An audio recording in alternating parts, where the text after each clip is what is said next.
Alright, today's project is a double drawer Kitchenaid dishwasher. And the problem we've had is, you're not going to see it now though, water was accumulating in the top drawer after use. We never use the bottom drawer. And after it shut down, everything worked fine. It washes the dishes, it dries them, cycles fine, but eventually, intermittently, it just started filling up with water. So I didn't know if the water was coming from the sink drain, going back into the dishwasher, or defective solenoid. So I shut the water off from under the sink. You can't really see it right there. And once I shut it off, it's off right now. Water stopped accumulating there. So obviously I realized that it was from the water itself going. Alright, here's the brand new water inlet. So one of these is for the top drawer, one's for the bottom drawer. And there's solenoids on the ends here. When they become defective, it allows water to flow through. It doesn't shut it down. So that's what we've determined is the problem. So we're going to work on this. Is the new one.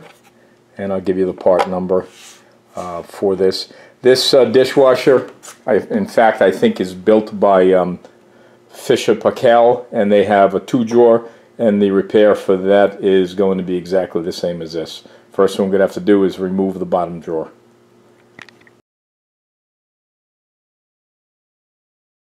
In order to remove the bottom drawer, there's tabs right here that we're going to push in and lift up and remove it from the its track. I'm going to do that right now. Alright, the drawer, I lifted off the tracks, pushed the tracks back in, and one thing, precautionary of course, I turned off the circuit breaker which controls both my dishwasher and microwave, and we're going to be working on that white plastic piece that pulls up, and on the left over there under the rack is where the solenoid controls are. I'm going to try to disconnect this hook right here to give us a little more room and pull this drawer out of the way a little more. And I was able to push this in this direction and take this hook off, give us a little more slack here to work. Alright, first step is we've got to remove this plastic cover right here. In order to remove this cover, it's not so easy until you figure it out. I mean, you got a diagram there, but it's still hard to follow. This clip right here, you have to pry up in there, and then the whole thing slides out this way to the right. Alright, so here's what we have deemed to be defective, and that's what we're going to work on changing. We've got to remove this first, and then pull it up out of this bracket it sits in. So I'm going to disconnect this first. Just a suggestion, make sure these wires are not going to be in the way when you unscrew this. You don't want to tear these wires out of the harnesses. I also stuck a towel down underneath because I expect when I unscrew this, whatever water is left in that hose is going to spill out. I pulled this cover off right here that sat right there. This way I can pull this hose out. It was keeping it from pulling out. There we go. Alright, I've pulled it out of the bracket, and you see the top plug has the red, the bottom one is black. So what I'm going to do is orient this new one same way, and I'm going to mark an R on the top and a B on the bottom, so I make sure I get it in the right way. Alright, these two hoses were sitting under this gray bracket. I just pried them out towards the back, and they both slipped out. This way it'll give me a little more room to work. These hoses I'm going to mark also, make sure I get them in the right spots. Make sure I mark this one top and the other one bottom, so I know how they attach to the solenoids, the inlet switch.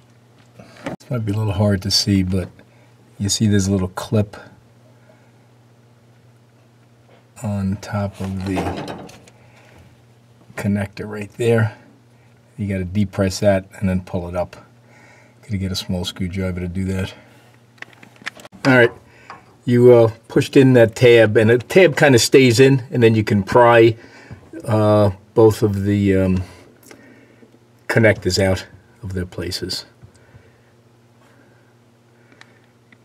Now we got to disconnect the clips. You're supposed to just twist them, and it's supposed to loosen up.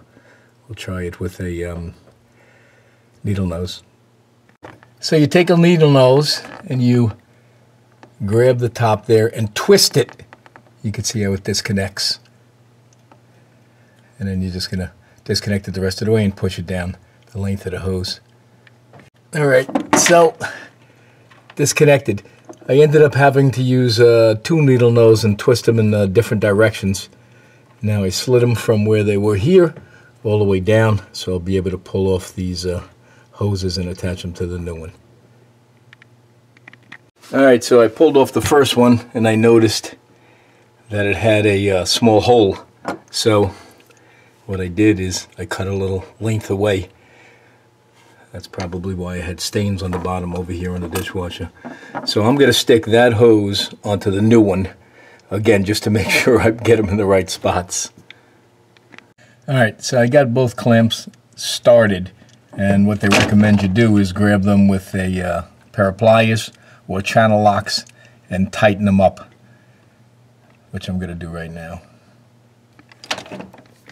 Alright, I tighten them down, as you can see, but what I'm going to do is probably just give it a little snug more, and then once we get it all connected up, I'm going to turn the water on and check for any leaks. Alright, just connected the red and black. You can see my R and my B for black. Made sure the clips are fastened well. They're tightened in there.